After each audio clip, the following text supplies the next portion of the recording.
probably wouldn't be a Kevin and Bean show without Blink-182.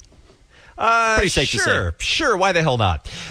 They're one of our all-time favorite bands, and one of our all-time favorite people is Travis Barker. He is in studio with us here on the Kevin and Bean Show right now. Just announced 2 upcoming Blink-182 shows celebrating the 10th anniversary of their untitled album, which we call Blink-182. They're going to be doing that on Wednesday, November 6th and Thursday, November 7th at the Hollywood Palladium. Tickets are going on sale Friday at 10 a.m. at Ticketmaster. A chance to see a huge band in a tiny place. Hey, Travis, do you mind taking one call? Yeah, no problem. Mark? Hello. What's going on? Hi, how are you? Mark Hoppus is on the phone. What's up, Mark? We have Travis in the Hi, studio. everybody. Hey, how about the singer of that last song you guys played? Wow, he's great. He has a great voice. He is the best. So, Mark, what's going on, man? I'm hanging out in London, and it's raining, and I'm looking forward to being in Southern California for some nice weather. Yeah, it's going to be sunny and 70. Yeah, why totally. are you living in the UK now? I do. This is my 3rd year of living in the UK. What's up with that? How did that happen? I started liking tea, and I figured that this is the best place to come if you like tea. It's a pretty big move for tea. It is, because we actually have it here.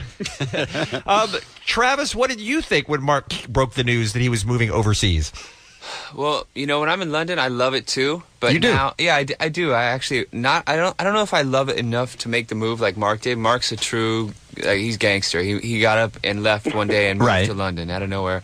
So, I definitely support him. It sucks. I have to wait till around this hour to call him, and he's going to sleep. Right. And we hop on the phone, or it's the opposite. I'm it's 3 a.m. and I'm calling him. He's just waking up, but I still get to chop it up with him quite a bit. Mark, is it tough for you to conduct band business when the 3 of you guys have to have a meeting or get on something? Yeah, but, I moved over here, so I'm kind of the one that's far away, so it's kind of on me to go back to California. That's where we do all of our stuff, is in Southern California, so when we have to do stuff, I go back home. Does a restraining order come into play here at any point? Not much, no. Okay, all right. Well, Travis was telling us that the 10th anniversary of the Blink-182, the Untitled album, is an album that he said was a big change for you guys, and you all kind of hold it up as maybe even your best work. What are your thoughts on that as you look back 10 years later? I'm really proud of it. I'm really proud of that record. I'm proud of the work that all of us put into it. It was really a definite change in our attitude as a band, as the way that we thought of ourselves, the way that we thought of our band and our music, and we really wanted to do something different and break out of just not a mold, but just do something different and make a big statement. And we always kept saying, like, we strive for this to be like our Pet Sounds or our White Album, where bands that were thought of in one way break out and do something different, and that's what we were really trying to work towards. And I'm really proud of the album that we came up with. And you're going to play it from start to finish. Yes, indeed. I've been practicing it. You have? Well, it's good to know. How much do you have to practice, seriously? Because Travis was talking about practicing playing the drums over the weekend. What's up with you guys? Yeah, well, we don't have a lot of... We have like 4 or 5 days, I think, of actual band rehearsal time. And for me, not having played some of those songs ever live, I want to have my chops up before we even walk into the rehearsal space. Sure. So I've just been doing it here in London, basically playing it the way that I learned how to play bass, which is just listening to the record. Right. You're listening to your own record, trying to figure out what you did? Yeah, there actually is a lot of that. And sadly enough, there's been times when I've had to go on Google and try and figure out the lyrics of songs that I wrote myself. Really? Oh, my God. That's funny. Hey, Travis, have you ever forgotten, especially with as many bands as you play and as many songs that you guest on, have you ever forgotten a drum part when you've actually been in the moment? No, sometimes, though, like, even, when Blink goes back out, if I've been in Transplants World or playing whatever with Yellow Wolf, I'll go in and I'll be like, damn, I played that, or okay, that's. Do you do that's the same thing where you listen to the album and definitely have to refresh my memory, just to remember all the parts, especially if it's songs I haven't played. But I think it's by habit, man. It's like it's almost like training for a fight. The more you train, the fight's going to be good. Like for me, I play like an hour or two a day, so you want that level of confidence when you step out on stage. But I think of you as a guy, and same with Mark, as a guy who doesn't need to practice 2 hours a day because you've practiced so much. That never gets you never get to that point. You never. There's always room to get better. That's how I always see it. Like there's always room to get better at your instrument. Not you, Travis, but Mark especially. Right? That's the good thing for me. See, Travis got so good at his instrument early that it's difficult for him to progress now because he's so far ahead of everyone else. That's crazy. me, I have a lot of improvement to do, and it's easy to get better than where I am. You are playing at the level of a second-year bass player right now, though, Mark, which is great, which is a big improvement for you. The great thing is, and people come up to us all the time, and they'll be like, "Oh, you know what? My son started playing guitar just like a year ago, and he knows all your guys' songs." Travis Barker's in studio with us here on the Kevin and Bean Show. Our friend Mark Hoppus on the phone talking about Blink-182 playing the Palladium on November 6th and 7th, which is only, by the way, about 2 weeks away. Since you guys are all going to be together in California at the same time, is that when a conversation maybe about new music might happen?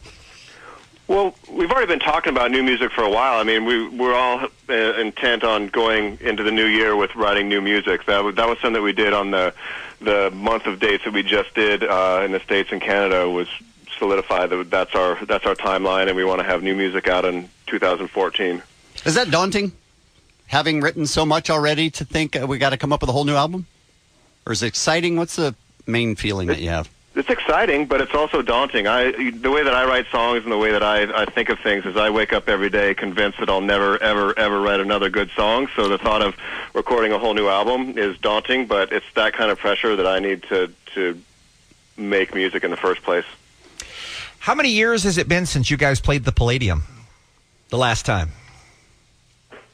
Probably, like 10 years, Trav? No, we played the Palladium not too long ago, didn't we? Like 5 years ago, maybe, Trav? Oh yeah, we did. It was us, Mickey Avalon, and the Aquabats. Okay. Wow, yeah, that's crazy. right. Wow, what a memory you have. Yeah. That's crazy. Yeah. Well, it's going to be a very special couple of shows there. Again, Wednesday, November 6th and Thursday, November 7th at the Hollywood Palladium. Tickets are going on sale this Friday, 10 o'clock, Ticketmaster.com. There's also going to be a VIP packages available. Go to Blink182.com. And did I also read something over the weekend, Mark, about you guys are starting up some sort of fan club or a new fan club that's happening next year as well? Yeah, we're building out. I mean, we are so lazy that up until recently, maybe even today, I haven't checked. We still had as our website a Christmas package that you could buy from last Christmas. So, so it's about time that we got an actual website together that was working. And you know, with the new album coming out and with new tours and new plans coming out in 2014, we need to. I guess the internet's kind of starting to happen now, so we're going to jump on board this new fad. You think it's going to last? Just catch it on. Just now. You're not too late, buddy. You're not too late. Yeah. All right. Well, listen, Travis, anything before we let Mark go and say goodbye here? No, it was awesome hearing my buddy Mark's voice for a couple of seconds in the early hours of this morning. Thanks for you're calling, up Mark. early, Travis. What's up with that? He's in here. I know. I got to take the humans to school anyway, so I'm up right now. You know. He's right, probably already guest drummed on 10 albums before he came in here today. Thanks for calling, Mark. We appreciate it. Absolutely. Look forward to seeing you guys soon. Thank you. Absolutely. Travis, we'll be there. I know we're running late on time, but I want to talk about your remix real quick. Yeah, it's actually my friend Scoop DeVille. Okay. Who's an amazing hip hop producer and just producer in general, but he's got like this cool mixtape coming out called Scoopy Loops. And one of the tracks is an REM acapella that I played drums on for him. And it's going to be available, I think, November 12th on famousstarsandstraps.com. We're going to, make his whole mixtape available on there. But this is one of the feature tracks on the mixtape, and it jams. I grew up on this song, and to hear this rendition of it is pretty... Every whisper, every